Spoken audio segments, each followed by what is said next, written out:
جب وہ ان کے ساتھ دوڑ دھوپ کی عمر کو پہنچا تو ابراہیم نے کہا کہ بیٹا،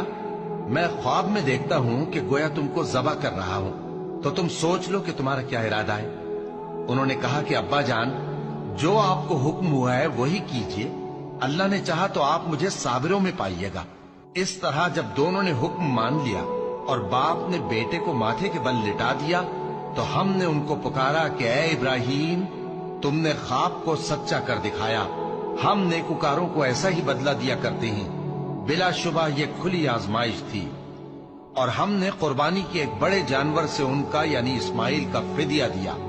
اور پیچھے آنے والوں میں ہم نے ابراہیم کا ذکر خیر باقی رکھا کہ ابراہیم پر سلام ہو، نیکوکاروں کو ہم ایسا ہی بدلہ دیا کرتے ہیں۔